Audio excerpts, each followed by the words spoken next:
Welcome back, and we're starting off our first conversation this morning with the attorney at law Richard Dickie Bradley, here to talk about what I think is one of his favorite topics, right? Talking about the current amendments that would allow for the decriminalization of marijuana. Good morning and welcome, and thank you for being here. Good morning to both of you. You know, rain clouds are gathering outside. From yesterday, man. From yesterday? Yes. Yeah. Well, yesterday is gone, but today is okay. Here. Before I go into what is supposed to be a relatively kind of straightforward amendment, they just amended a couple of sections and added 1 or 2 sections. Actually, when you see them, it is difficult. But I wanted to just say very quickly that today is a national holiday in Nigeria, because yesterday, the 1st of October, 57 years ago, they had their independence. And it was celebrated with a lot of African music and dancing Saturday night, where the judge of the Supreme Court, Abel Courtney, was a special guest, along with Yaya Marin and Philip Willoughby. So happy Independence Day to the Nigerians in our midst. Then let me add to that, and I'll go into it. Listen, from over 100 years ago, Nigerians have been in Belize. So much so, as slaves, so much so that the whole area where Mr. Martis' statue is, you know Martis, the Coconut King, Albert Street West, Berkeley Street, Race Course, Cemetery Lane, all the way down to Yabra, was actually called Igbo Town, because the Igbos, they built their houses long barrack style there. The other thing is the Chinese, they shut down yesterday. So, sad thing to see what has caused them to do that. But the Chinese now need to look at the community they live in and where they have gotten wealthy and successful, and take part in a support and sponsor sports and cultural events, and start to give scholarships to needy children from the south side in particular. Finally, big up the students who came out last week. Big time, SJC. Okay, let's jump into this topic one time, which is that there is... Let me get in here before you start. One of the things, and I want to use it as the launch pad for the conversation, because when the announcement was made in the House that the amendments would be put forward in October for the decriminalization of 10 grams and less of marijuana, unfortunately, the immediate perception that many Belizeans had was that it was then officially legal, or it would eventually be legal to have 10 grams or less of marijuana. That is not the case. Can we say that very clearly? Okay, you can say that very clearly. So what does it mean? What it means is that the same old, brutal, backward, unfair law that governed marijuana is still in effect. And that the proposal, which was placed in the Gazette on the 19th of August this year, in which what in legal terms is called a bill for an act, meaning the House of Representatives, they introduced it. That bill is proposing to decriminalize not more than 10 grams, if I could use a word out of that proposed law. They are proposing to decriminalize, not legalize. In other words,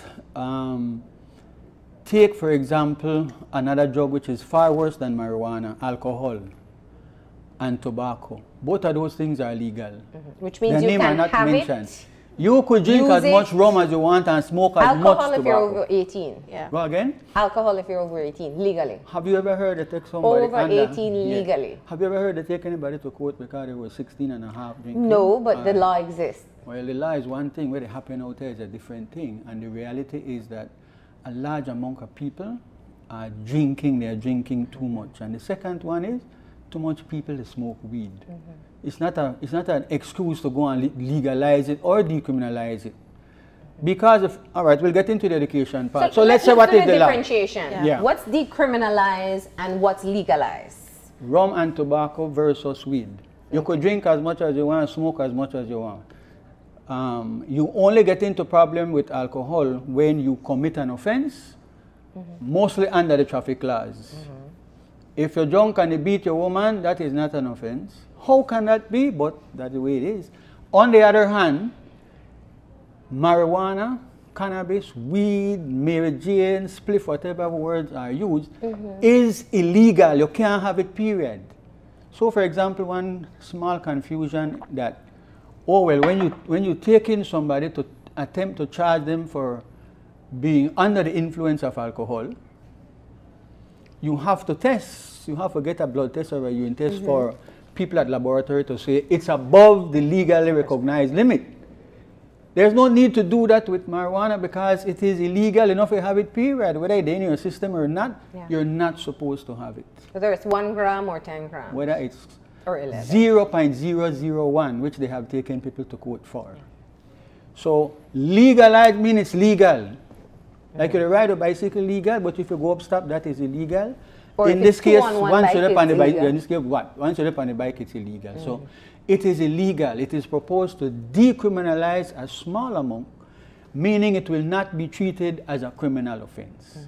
So that is the big difference. It won't be treated as a criminal offense, but when we get to that section, you will see the muddle-headedness that has gone into the matter. So let me start by, I don't know if your camera can pick up.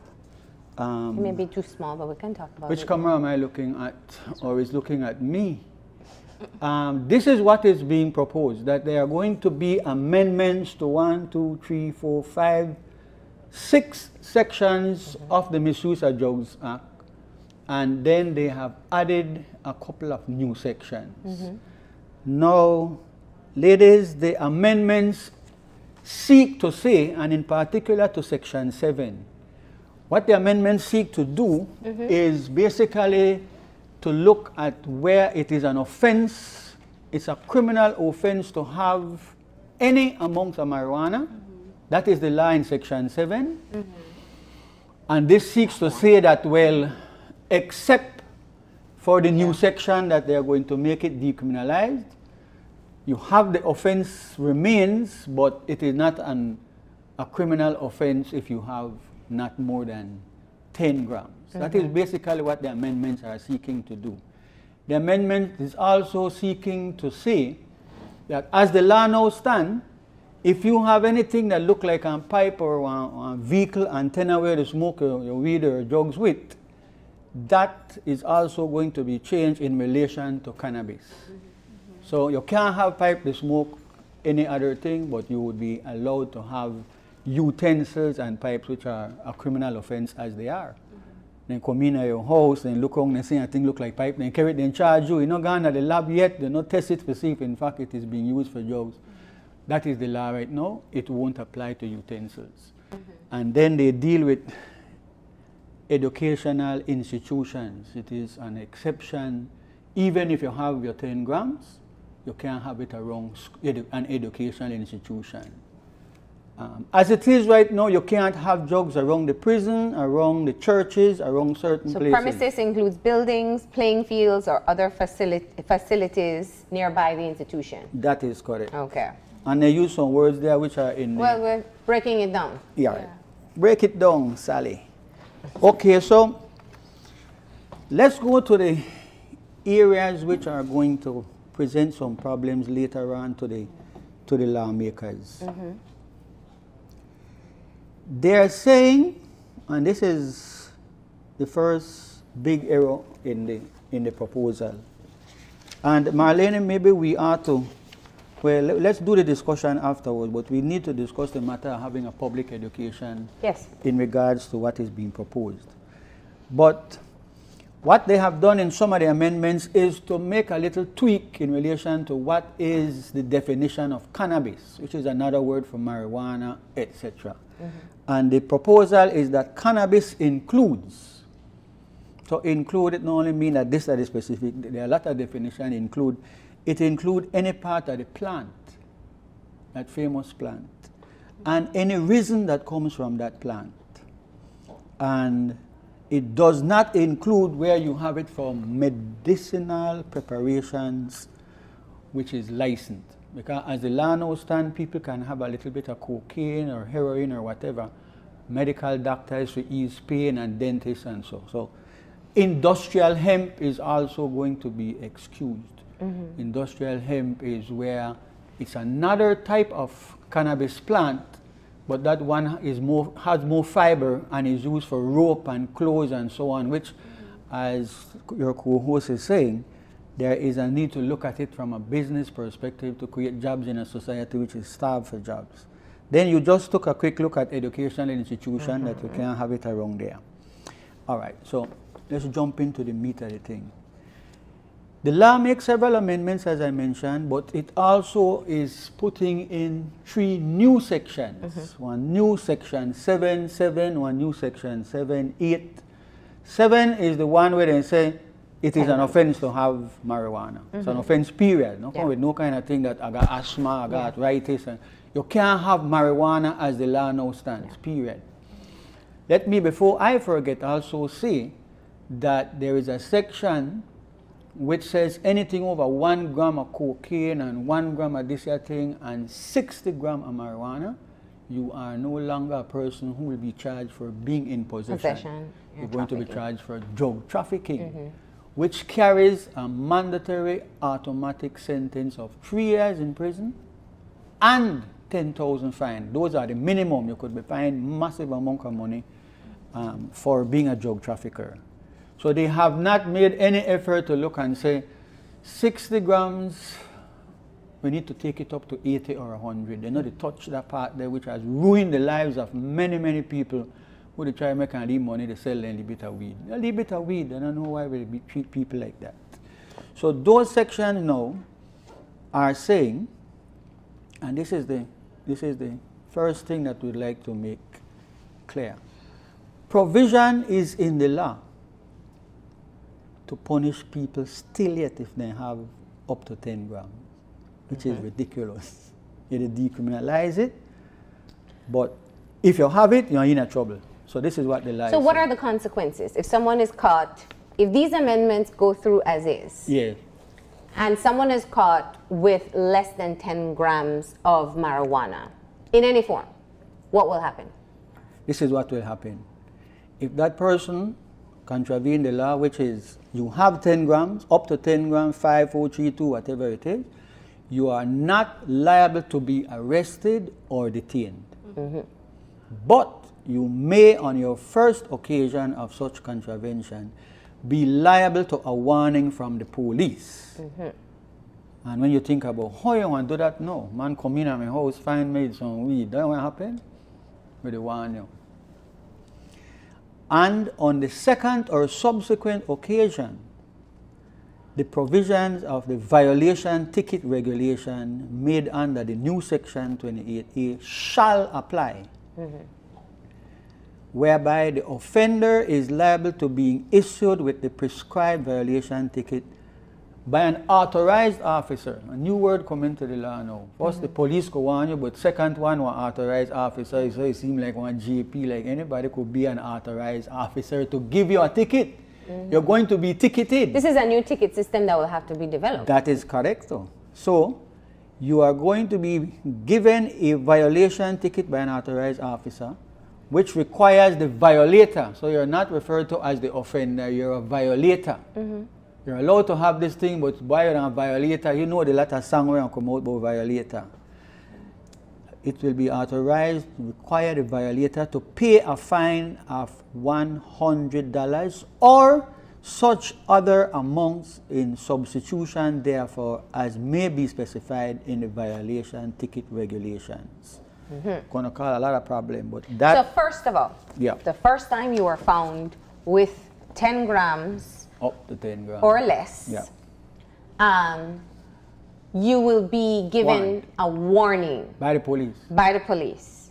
If tomorrow you catch me again with 3 grams, I will then be issued a violation ticket. Which requires you to pay up to $100. The ticket means that I must pay $100 or more. Or more. Who defines the how much? It doesn't say. It says it will be printed clearly on the ticket. Okay.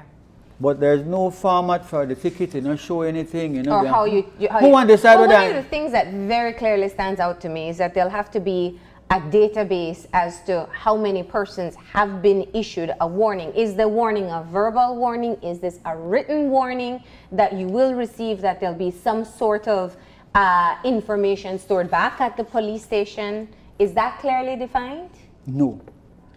You know, it just seems, it seems like the most ambiguous amendment I've ever read. It just seems like they're just setting people up. Because if I, especially, and we live in a society where it's common that police officers, gang suppression officers, they target specific groups of people. They target specific young men in certain areas. And they know that these young men, that's their daily, that's their bread and butter, to sell weed, to sell weed. And so if they know that I can go and use this as a kind of shield. I gave you a warning, and then I'm gonna come again tomorrow because I know you have weed. I'm gonna bring this ticket to you, and they know they can't. What is the point? What is the point of the decriminalization if it's pretty much exactly the same thing, but with all these new nuances that make it seem like it's different, but it's really not? The answer to your question is not legal. It's open to a lot of things. Mm-hmm. There was a decriminalization of marijuana committee. Yes. That committee bubbled up in 2012, I think before the 2012 election. It reared up before the 2015 election. And so maybe the draft is that elections are not far away. That is the whole purpose of this thing. The very Friday morning they were to tackle the new Auditor General's report in regards to documented corruption. Bam! A draft for marijuana decriminalization turned up the same day, and everybody talked about that and us study the Auditor General report. So, but your question is important because has the government committed itself to decriminalize a small portion of marijuana? It would seem that they are looking at it. Because it's been gazetted from August, it's being discussed by committee from 2012, and we're just on the verge of 2018. And as you look at the law, you say that much thought did not go into drafting the legislation. Because imagine what will happen now. Police and say, Your Honor, I won here already, you know. Well, and I think that has to be something that has to be clearly defined. If this is a written warning, if this is a verbal warning, where the database will be held, to know that one person has been warned before they actually get the violation ticket, and how is the fine calculated? Because it is currently $100 or more. Or more, yeah. You know, so what, if you get a violation ticket, you will be fined $100, but if it's me, I might get $5,000. Of course. And I'm not saying that is what it's saying, but it's not saying that it's not. Yeah, as the law now stands, that is right. Now, and that is part of the justification for the amendment is that we have a lot of young men in our system and some women and women who are being charged for small quantities of marijuana. Yes. Being found with small quantities of marijuana as it is now, which is illegal. And they are taken through the court system, and they have a charge, they have a police record. And this, we know, is becoming a part of the reason why it's so difficult for persons to be able to get jobs and to be able to access other things that they would like to access. So talk to me about that part, about what goes on your criminal record. If I get a violation ticket. As it stands right now? Or as it's proposed? As it's proposed. Okay. As it stands right now, it's once you've been charged. It's on your record. Yeah, it's on your record. Yeah. All right. As it is proposed, there are two things. Section 26, which deals with arrest a person without warrant, and Section 29, which deals with the law that you can forfeit your boat or your car if you have weed in there, shall not apply to this contravention of the law. The second thing is, or the third thing is, the contravention shall not constitute an offense, nor form a part of the criminal record of a person. So the law is dealing with it. But listen to this. The new Section 28B which is 2 sections, goes into details about the specified person, which will be the violator. The specified person is entitled to the expungement from the records of the Belize Police Department of any conviction referred to in Section 1 upon the person making an application thereof. Okay. Now, you will Can end up break in the that police down for me? record. I don't know what that means. All right. Once you are, this is using different words, but once you are found with marijuana, the police will have that record. Okay. They're going to keep a record, whatever it is, and so on. So from the warning, so there is a record. So in they're place. saying, listen, any record, but of course it has to be in relation to conviction. Yeah. And they're saying you're not convicted, you're only punished. It's a strange thing, you're not convicted, but you're punished. Now listen, if you punish somebody for breaking the law, in a sense, it's a new form of conviction. They carry to charge me $100 for have it, they charge me $350 for the third time, $5 for this, whatever it is. But why would you be keeping a record of persons who have marijuana, whatever it is, when on the other hand you're saying conviction, you mean you're going back to that same old record thing. As the law now stands, there is a list of offenses where you can fill out an application form with photographs and apply to the police department or headquarters in Belmopan to expunge your record. 2 girls may fight over one boy or 2 boys may fight over one girl, then go on a court, that depends on the police record. Lots of basically minor offenses is on your, everything is on your record. Once you go to Threatening court, warrants. yeah, everything is on your record. Right now, as the law is, you can apply, including possession of small amounts of marijuana, you can apply. So they're saying that to repeat the intention that, listen, you won't have a criminal record if you are one of those who fall afoul of this 10 grams thing. Doesn't that open up a can of worms though? I don't know if the worms are more like snake jumping Tommy Golf. By the way, jumping Tommy Golf can't jump. But it's still dangerous, no? All right, so yes, you have hit upon one of the problems. Listen, there is a punishment. You get a warning like traffic, and thereafter you have to pay money. No, there's another thing. To whom? Do we know which department? Do we know? They're not going to that None details. of this is clarified. It's not properly thought out. But there's another thing we need to bring to your attention. The new subsection 9. Remember I said that under 7 they put 7, section 7, subsection 7, 8 and 9 because that had stopped at 6. Subsection 9 is saying where the person found in possession is under the age of 18 years, he is required, in law when they say he, it means she too as well. You all have to work on that. No, when it's he, and when it's she, it's she. But he is required to participate in a, I want to listen to this carefully, your viewers. He or she is required to participate in a drug treatment or drug counseling program approved by the minister. And Minister. yes, and with such financial contribution to the cost of the program being payable by the person or his or her parents or guardian, as the minister may determine. So anybody who is 18 years and under, found with marijuana, you must take part or may be forced to take part in a drug treatment program or a drug counseling program, but you have to help pay for it. And the minister could give you a break. So Wednesday you could run to the clinic and say, Minister, my son, leave it and weed, this, that, and what. How the minister get in at determining how much you will pay towards the program? We're fool that the law should clearly state that, listen, as it is, the government should in fact have rehabilitation centers and counseling centers available to these things. The Chief Justice Benjamin has been fighting hard to get what are called drug courts. Yes, I was going to get to that. Where you are looked at differently from the criminal courts. Right.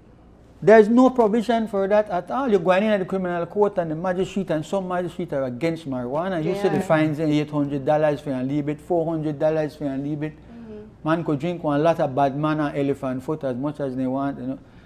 So you can see the kind of policing, regulatory difficulties, red tape, bureaucracy, which has to spring up to deal with this matter? I'm so glad you brought that up, because we know the conversation about the establishment of drug court has been ongoing.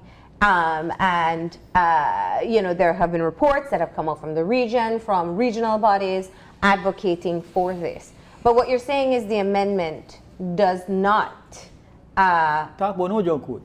Okay. No such thing. Yeah? So if we do get to the point where we can finalize the drug court, this once again would need an amendment, because this would fall under the drug court. You are correct. A lot of things that we need to look at. So those are some of the major changes that would come along with decriminalizing up to 10 grams of marijuana. And also, I feel like the reliance on the minister, that in itself, I would have an issue with, because that opens the door for so much forms of corruption, in the sense that, oh, the minister knows this family, and this family is a reputable family, so let's give their son a break. But the minister isn't necessarily as close with this family, so that son gets no break. And this person is associated with an opposing party, so they get the worst possible. Well, they know they can't go to the minister. So what's the legal reasoning behind including the minister as a decision maker in something very legally based? What's the rationale including?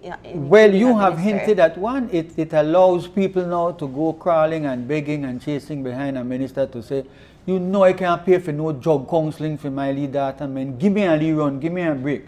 So some people will be favored because automatically they look at their list of voters who support them. That person and get help.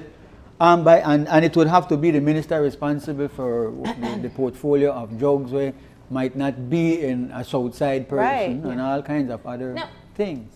So you see the mind-boggling difficulties there are many questions as we take a peek at some of the bigger ones there. Not the smaller ones. For example, let's look at this. I want to bring this in. If I can borrow your magic equipment here. Okay. Section 6, which is not being amended. Okay. Section 6 of the present law is saying it shall not be lawful, which is a fancy way of saying it is unlawful, or why not just say it is unlawful? Yeah.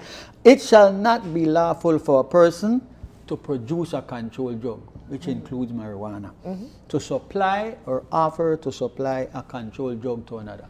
It's illegal.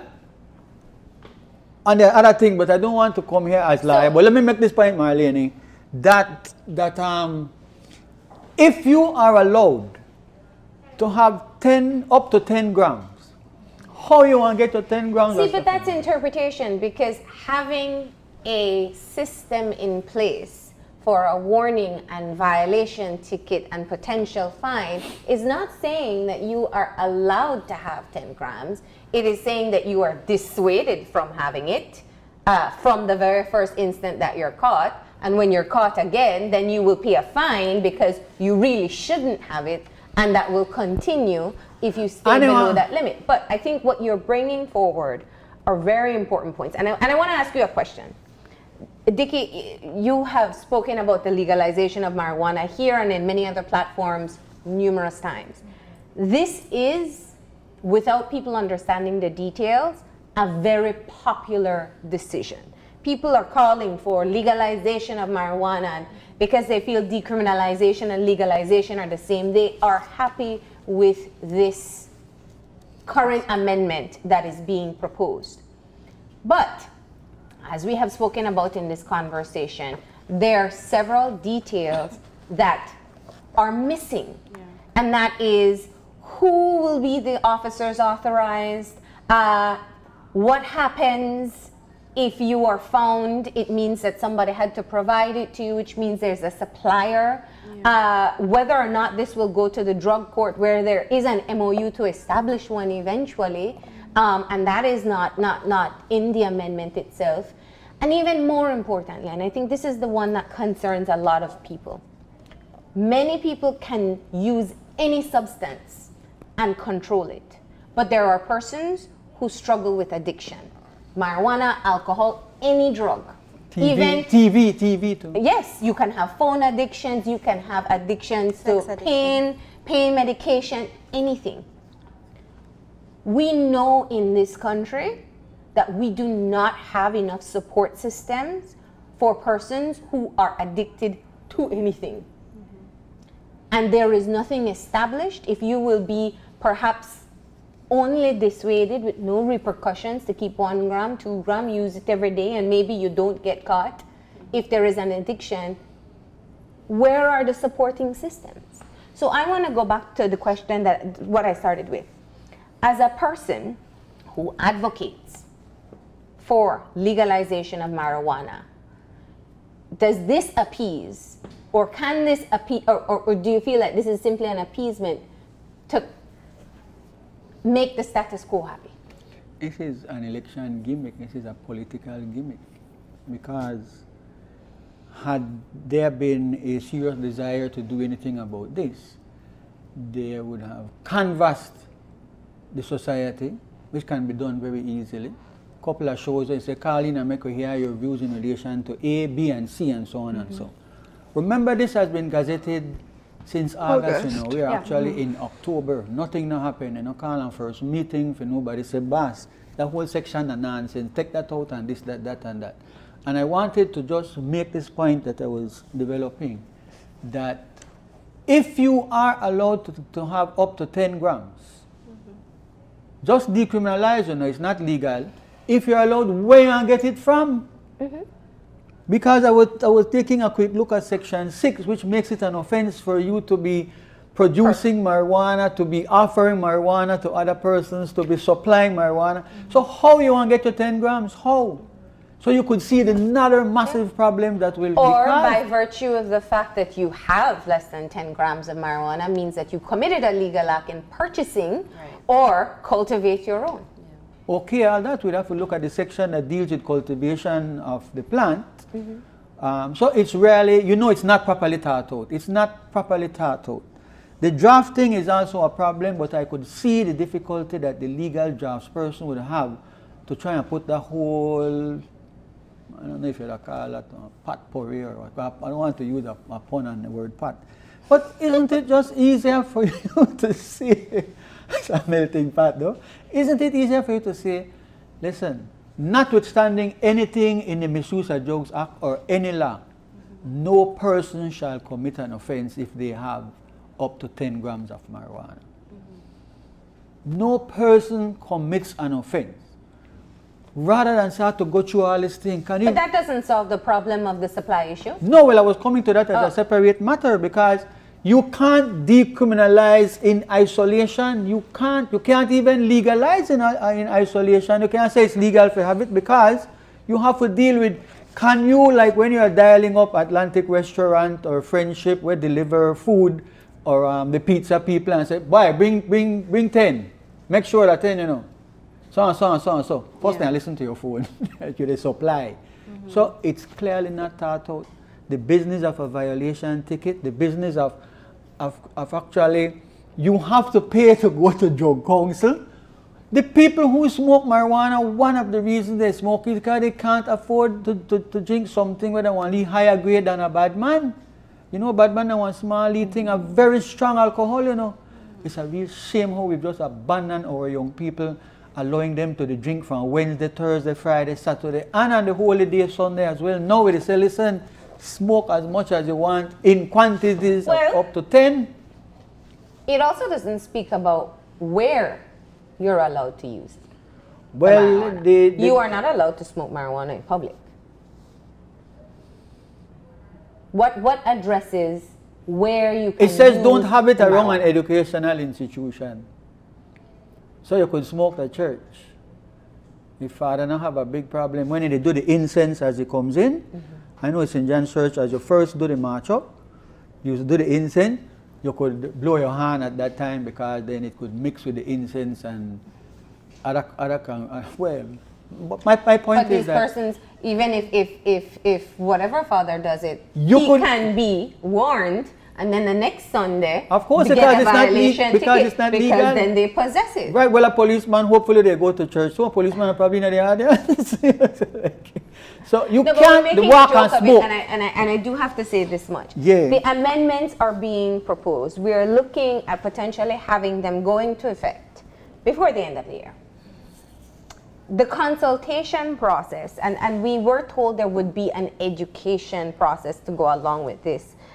We have had advocates on this set, but not in their capacity as members of the drug council, of the council, sorry, that produced the final report.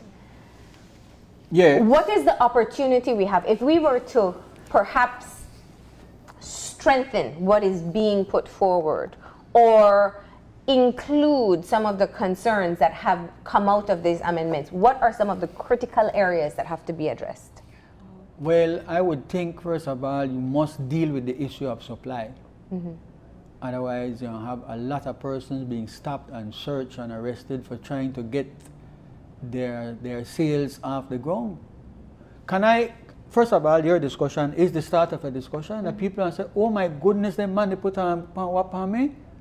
It's not going to be legal, and they want still jag you in, and we've looked at that a little bit. So, well, Obama was able to be of some help. I think he did say that he smoked. He's not like me. I've never smoked marijuana. I can swear on the Holy Bible. I have no interest at this stage in my life.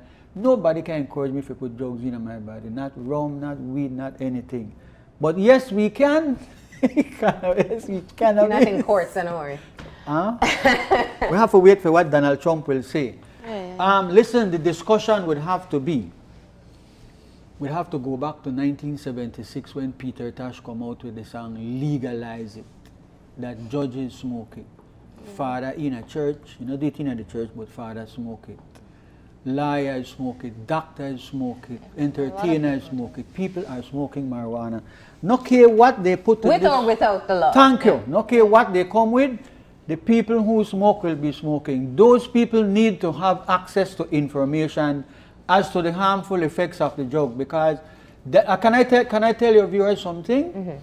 You can, let us say the three of us, you could eat crayfish, you could eat crayfish, I can't eat it. If I eat it, I get itchy, it has an effect on me. That happens with marijuana. We see it in our community. Everybody they smoke, once somebody they start to mumble to themselves, they start to hear the word of the Lord, they start to talk direct to God and all kind of things. It has that effect. People have a right to know that you are risking your mental health. When you mess with any drugs, man, we want a society in which you just say no to drugs. You have to have that kind of society.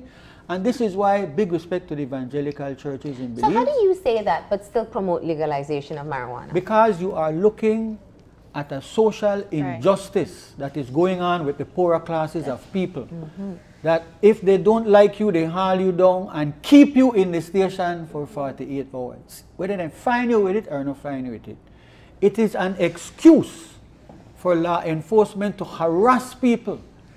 You have no reasons to get up all in the public, you say they take people out of their vehicle and gun in like they're not criminals, and so under the excuse you're looking for, that chances are they look. As to the Rasta community, you know, like the Lord knows how they are singled out and harassed and discriminated. It's almost like a kind of class thing against these people who wear their dreadlocks. And as the song says, you don't have to dread to be a Rasta, but once you have dreadlocks, you are singled out for harassment, dragging your hair, haul you up and do your thing. So you have a social injustice where the poorer classes have smoked marijuana from the time the East Indians brought it to Belize after the ending of slavery. From they come over here with their Indian hemp, as they called it, we have had people smoking weed, and you've never had a problem, as far as we know. So you are looking at discrimination against a class of the society. Unfortunately, as you pointed out earlier, as both of you pointed out earlier, the middle class and the upper class, they are not interfered with, but increasingly they can harass them and will harass them the more weed smoking spread in the society. But I was saying the evangelical churches have come out strongly against making what would appear making the drug available in a society which has drug problems. That is a good thing that needs to be more developed. I think the more orthodox, what is their name? They are more official, the Methodists, the Anglicans, and the Baptists, which is much smaller than the evangelicals. They also have concerns. I heard Reverend Papa Lut expressing some concerns recently in regards to the proposals. But the society is not being properly served by this proposed amendment. And yes, it is true, those who want to defend what has gone into this, say, well, this is just one start and you want to get one chance at this and get one chance at that. Bottom line is, it is not legal. Yeah. It's not being legal. You're getting in more trouble. Enough man and say like, here what happened, my boy, just carry me the court, make I pay my $150 or $200 for this little bit of weed. Now they try to force me if I got a no rehab center. One charge me for it too. And then my poor man, I know they knock out, but my poor man went up and down, want to see the minister for ask her for please not make them charge me for the drug program. How that get into a law? How? Just state what it is. The person will go to a drug counseling or treatment, and the treatment centers will be available to speak to these people in regards to the matter. Everybody want to pay $50 towards the consultation or the thing, and it's done. We're going through all of that kind of, and the violation ticket and all of that. That is, I don't know where they get that Well, from. there's obviously more that has to be defined in Clearly, the amendment. listen, the solution, if there is one, is in the words of Peter Tosh: legalize it. Just legalize it and get rid of all of this. You don't need none of this. All of this is gone. And make provisions, which is where the problem, this is where the problem will come, whether you decriminalize or legalize a certain amount. Problem of who will be authorized to grow marijuana, who will be authorized to transport it, who will be authorized to sell it and to distribute it and to take it to the customer, or the customer will not, then the dog out to say who got at that particular shop, go buy and all kind of. That will be the problem, whether you legalize or decriminalize. They not touch that, and that is the bigger problem. Because listen, if I have a right to have up to 10 grams, don't I have a right to go and buy it somewhere where I don't have to be harassed? Wouldn't one follow the other? Your Honor, can you imagine all in bush life with they have much more experience than we being the three of us. Can you imagine when they get in a court or anything, Your Honor?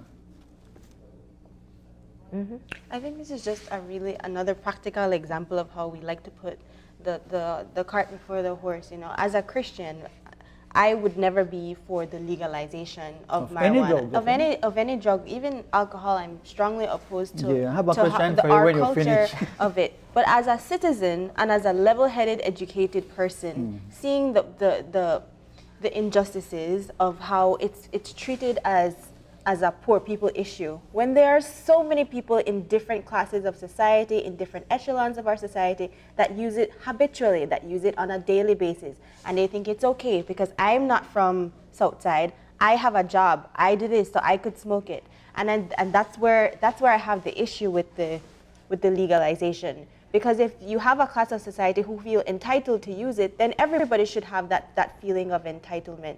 But that's not the case. In terms of including structures that allow for the legalization, I think that we are definitely not there. Because if we can't even get an amendment to our drug act, right, Makes sense.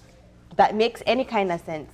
I don't know if that we're ready for legalization as a nation. If the United States with 29 states have it legal and they're still not getting it right, I don't see us getting it right. But my question is, for the structures that are in place now, and Marlene was talking about it, where does the conversation need to go and who does it need to involve for us to have a more comprehensive, a more practical amendment? Where does that start? Well, but my question was that the original Rasta, the man from Galilee, was at a wedding ceremony, and they couldn't tell him how they run out of wine. And he didn't tell them, like, listen, in my kingdom, wine not important. No, bring that to me. Only they drink too much. Or go find an herb and see if you could do something. No.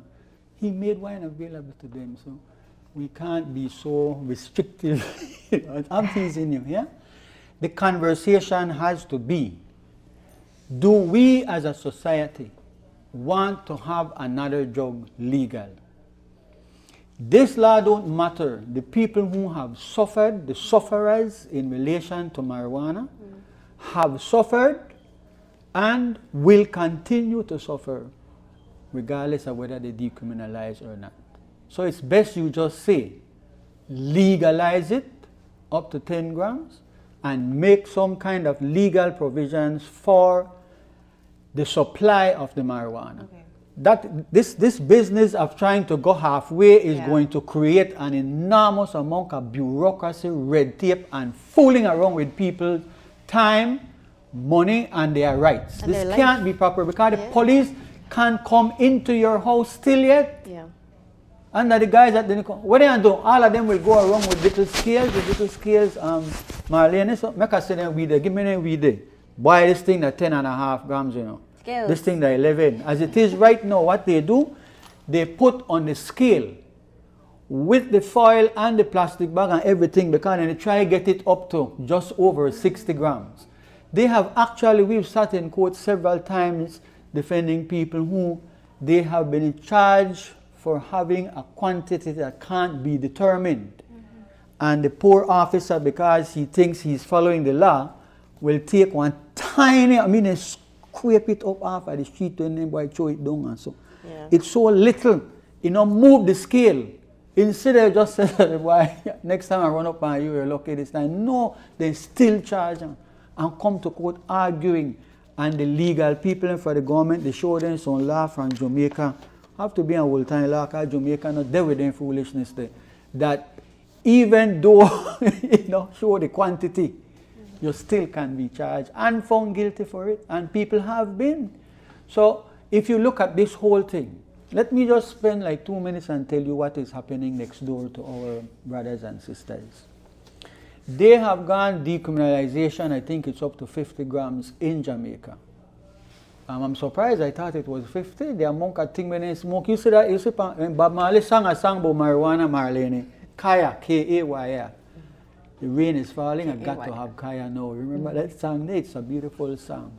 But in Jamaica, you put out tenders. This is where this is coming from, you know. You put out tenders, meaning you're inviting persons to get permit to grow marijuana. Because it will have to be controlled because people, just like how they can thief cow and thief sheep and thief pig and thief crops and so, they will come thief your marijuana and 3 days once you grow there. You have to grow the weed because right now in Belize it's difficulty to grow local weed. We had a lot of problems just last week over this matter.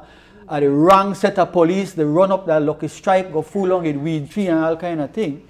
You have to make provisions for the growing of the marijuana and the protective procedures, for transporting it, because if you like that at Jamaica, man, they throw it among to them, while then they carry it from the weed to wherever it has to be dried out and processed, and you have to be able to buy it somewhere.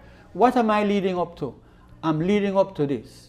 In the same way that I am not a user of marijuana, or I don't drink rum or alcohol and so, but I understand what is going on. Do you know, can I say this? I just want to say this. Listen, the biggest religion on the planet that we live, Islam, they are very, very strict with alcohol.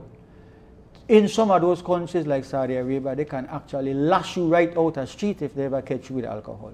They can come. The United States of America had passed law prohibiting alcohol, drinking, storing, selling, moving. They did that. And it will turn out to be a waste of time. People want to drink, they make them moonshine, they make them whatever. And also that was targeted towards a very specific community, specifically black people. So of course. Well, the same thing in the marijuana laws. When you read the books on marijuana laws were brought in to target, in fact, so let me make this point. Yes. We need to look at this thing serious, discuss it because, ladies, because there is economic benefit in handling this thing proper. It can create jobs for the people who would not otherwise have a job. And the students who are coming out who don't have no kind of workplace. If you properly regulate it, you know why? You know why we're saying that? You know why somebody like me is saying that? Because no law, a man convinced against his will is of the same opinion still. No law can stop people from smoke marijuana. And yes, you're right. They will continue with or without the amendment. They have been dragged into courts and they continue to do it. You know, Dickie, over the course of the past couple of months, and in fact even longer from the establishment of the council itself, the committee itself, we have been speaking about this issue on this show. And we have many different perspectives, from the medical, We had a doctoral student in pharmaceuticals who was talking about going the route of looking into medicinal marijuana, but still not allowing for the use in the public. We have had many persons come on to talk about the merits. Good, I'm glad to hear the good and the bad in legalization and decriminalization. But I want to ask you this, as I said before. You are an advocate of legalization of marijuana. Decriminalization, as you said, this amendment can be considered a step in the right direction. In your mind, can this current amendment be enhanced to at least take us to the first step of testing out whether we're ready for legalization? Okay, that's a very intelligent view of the situation. In other words, if we think we're not ready for legalize, this will help us to get a better understanding. Because if you decriminalize under proper situation and circumstances, it will assist you to know what you're dealing with. Well, maybe not, because it's an underground trade too. But because how else? All right, yes, you are correct, 100% correct. I will agree with that. The step to legalizing probably starts with decriminalizing, but not this route. Okay, so what needs to be added to that? No, in your perspective. What needs to be taken from? Okay. Taken out, added, enhanced in any way. All right, we need to amend every area, and this only amends some, you know, deal with. Because listen, if you can have 10 grams right now, it is still illegal for you to be preparing it, for you to be processing it, meaning you mash up the thing and so on. So, okay, we would need either this cumbersome first sections where I say, well, section number 7 is amended by inserting the word. Just make it plain and simple to people. I'm a believer because I want to tell you 3 things. First of all, some of the judges like Denning, who explain in their own books how it is that they end up, although they are these judges, they could write simple, straightforward English and not use words like what are in here, cartilage and appurtenances and all those things. And the great George Orwell has a book about English and plain thinking and plain reception. So my own approach, I'm not advocating this, but I'm answering your question, that if you want to decriminalize, then get rid of any violation ticket, any thought of any violation ticket, any thought that you want to force me now for going on a drug program and I have to pay for it or run back at the minister to help me pay.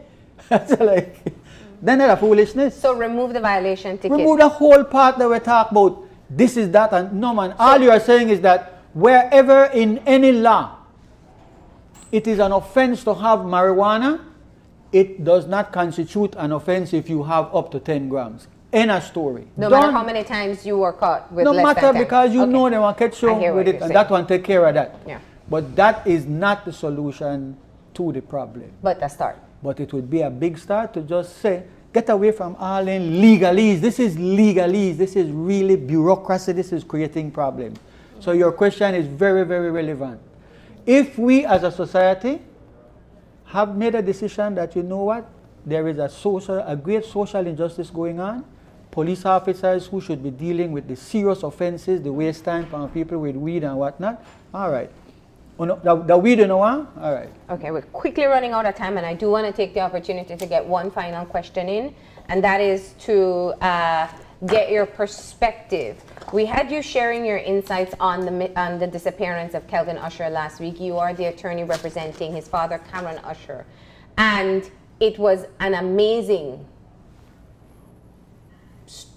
just like a movie-like ending as to how Kelvin Usher was found, returned back into the arms of his father, you know, and mother. And I want to hear from you, since you were very vocal in terms of his disappearance. We will ask you very clearly, Dickie, people don't buy this story of his return.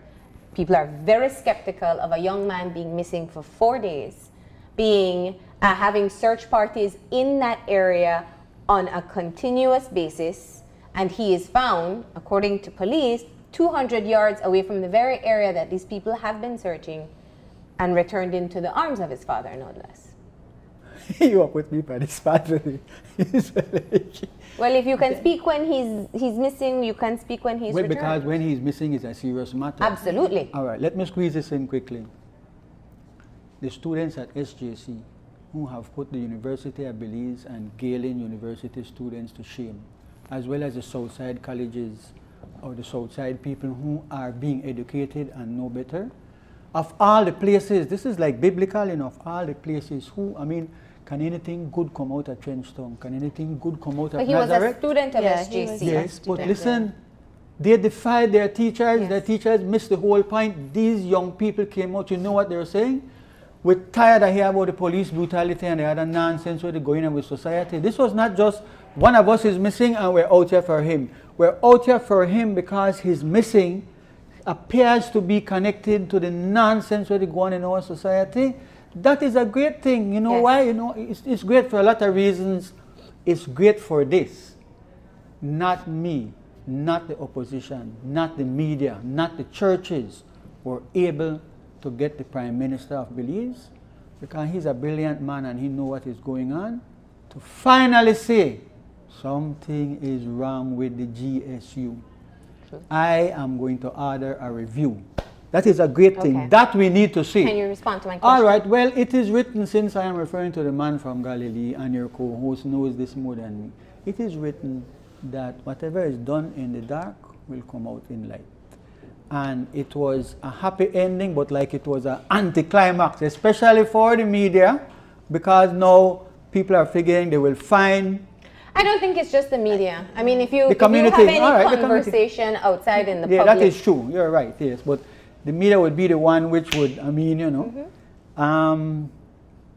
Well, my understanding is this. I am limited to what I can say because I'm the lawyer for the dad. And it involves both of them allegedly being near or whatever a weed field. Weed again. But there have been persons in Lucky Strike Village and surrounding who are making claims that he was not lost and wandering in the bushes. If that is so, you know, one thing with Belize, it will eventually come out that he was at this particular or whatever they claim that they're seeing.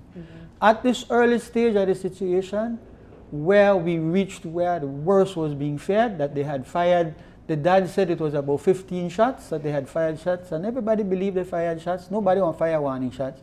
That man was, the young man was hit and was in danger or whatever it is. That right now, you know, that is like prodigal son. He come home, he's safe and whatnot. So that is how I would fudge around the answer to that question. No, and to be very clear, thank you for raising it. The entire country is happy Kelvin has returned home safely. I can say personally, having had his mother on set and hearing her heart-wrenching plea for his return, for him to be found safely, I am so happy that she was able to have her son with her by the end of that day. But there were circumstances in this particular issue that were simply strange. From the initial report from the police that never mentioned other persons on the field, the poor police that never mentioned any shots being fired, and that was not disclosed till Tuesday. And the same police went back to the scene where they were picking up shells and so allegedly digging out bullets out of trees and all kind of thing. People believe the worst because they are experiencing the worst with the GSU. Because there were also strange circumstances. I mean, I don't want to say that this was simply a witch hunt against the police. There were strange circumstances in this case. When the police report came out and spoke of Cameron Usher being detained, and I know he's your client, we won't get too detailed into that. I'm talking about the disappearance. They never mentioned other persons were on that field. They never mentioned that shots were fired. The mother claims she tried to make a missing report and could not be able to do so. It was until Tuesday where the GSU commander came forward and said, yes, shots were fired, only 3 to 4, and yes, other persons were on the field and ran when they heard the shots. They have no credibility. People didn't believe them. The Prime Minister knows what is going on. He's been there for years and years with all the abuses that have taken place with the GSU. I'm surprised he's saying no. I need to check and see what people really are to be doing, because I found it strange that then they will whip that in our field. Which was a question many persons asked. Yeah, it's a very serious matter. As a matter of fact, you know, like after 5 o'clock this morning, an anguished mother called because her son was picked up. They made a chase on, he run in a yard and get one nail joke. They refused to take him to hospital, so he spent all night last night at the Raccoon Street police station with a bad nail joke in her hand, and then why she carry one the medicine for her, care clothes for her. Nothing has changed, you know. It's not the GSU which need to be reviewed. The whole police department need to go into a serious reform exercise so that we have a police that is credible and believable and work with us in the society. They're part of us, they are our brothers and sisters and so on and so forth. It's business that people could treat the citizens of the country the way they treat them. And of course, in relation to the marijuana, it's even worse. So that is a serious matter, but to answer your question, I guess eventually the facts and the truth will out if there is another side to the story. It is an anticlimax, and people like, man, I hear all kind of thing, why they pay off the family if they make up one story because they be the holy man and boy. That is not what happened. That did not happen. Okay? Well, so we are glad that he has returned. That everything has turned out, yes, and that. Well, thank you very much. We are out of time, yes, and we have to wrap up this conversation. I did want to get that in because we spent a lot of time talking about it before. But thank you once again for coming in and sharing your perspectives on the proposed amendment to the Misuse of Drugs Act and what it really means to decriminalize less than 10 grams of marijuana. Thank you. Welcome. We're going to go ahead and take a break, and when we come back, we'll be joined by representatives of the Ministry of Health to talk about another amendment, the Food and Drug Amendment Act. So stay tuned.